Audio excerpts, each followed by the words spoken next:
এর আগের ভিডিওতে তোমরা তো দেখেইছো আমার গেট রেডি। তো চলো গেট রেডি করে আমি কোথায় যাচ্ছি সেটাই তোমাদের সঙ্গে আজকের ভিডিওতে শেয়ার করব। ওইদিকে আমাদের টোটো চলে এসেছে আর মাকে বললাম তুমি একটু আগে গিয়ে বসো, কারণ আমার কিন্তু বাড়িতে আরো 2-3টে কাজ ছিল, সেগুলো মিটিয়েই কিন্তু আমি আসলাম। যতই আগে থেকে রেডি হওয়া স্টার্ট করি না কিসের জন্য, ঠিক টোটোওয়ালা কিন্তু আমাদের বাড়ির সামনে এসে দাঁড়িয়েই থাকবে, কারণ কিন্তু আমার লাস্ট মোমেন্টে এমন কিছু কাজ পড়ে যায় যে কাজের জন্য কিন্তু আমার লেট হবে। যাই হোক, আমরা কিন্তু টোটোতে উঠে গেছি, তখন ঘড়ির কাঁটায় বাজে 1:15। আমাদের কিন্তু পাক্কা 1টা নাগাদ বেরোনোর কথা ছিল। আমি কিন্তু যত আগে থেকেই রেডি হওয়া স্টার্ট করি না কিসের জন্য, ঠিক যেই টাইমটা টোটোওয়ালাকে দেবো তার কিন্তু আমার 10 মিনিট 15 মিনিট লেটই হবে। কি জানি আমার লাস্ট মোমেন্টে এমন একটা কথা মনে পড়ে যায় যে কাজের কথা কিন্তু আমার ঠিক বেরোনোর আগেই মনে পড়ে, দেন সেটা করতে গিয়ে কিন্তু আমার লাস্ট মোমেন্টে এমন একটা দেরি হয়ে যায়। তো অনেকদিন পর আমি আর মা ঘুরতে যাচ্ছি, তো মা তো ভীষণ হ্যাপি, দেখতেই পারছো। আর এদিকে কিন্তু আমি মাকে বললাম ঠিক আছে তুমি একটু তাকাও, তোমার এই খুশিটা আমি একটুখানি ভিডিওতে ক্যাপচার করে দেন। তারপরে দেখতেই পাচ্ছ চতুর্দিকে কত সবুজের একটা সমাহার।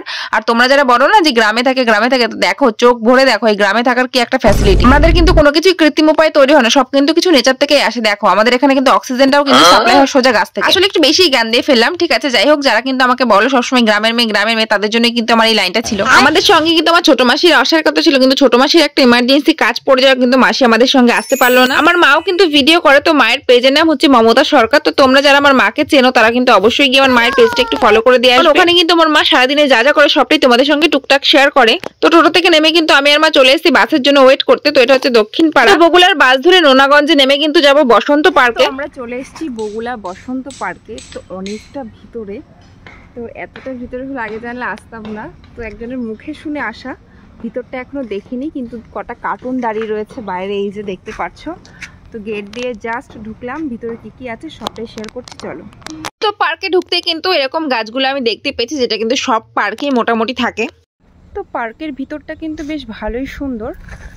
মেন কথা চতুর্দিকে এই গাছগুলো থাকায় কিন্তু বেশ ভালোই লাগছে দেখতে। আর ওই দেখো মা একটু সব জায়গায় ঘুরে ঘুরে দেখছে। আর বাচ্চাদের খেলার জন্য কিন্তু এখানে বেশ কিছু জিনিস রয়েছে।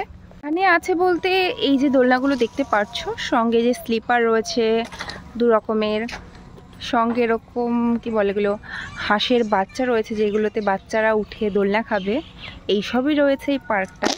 আর ওইদিকে ওই যে দেখতে পাচ্ছ আমার মা গান করছে রিলস করার জন্য। আর এই দেখো ইনিও চলে এসেছেন পার্কে। গান চয়েস করা, তখন থেকে গান চয়েসই করে যাচ্ছে, আমার ভিডিওই করে দিচ্ছে না। এখন আমার মাও কিন্তু ভিডিও করে, ওই জন্য আমার মা আর আমাকে সেভাবে আর ভিডিও করে দেয় না।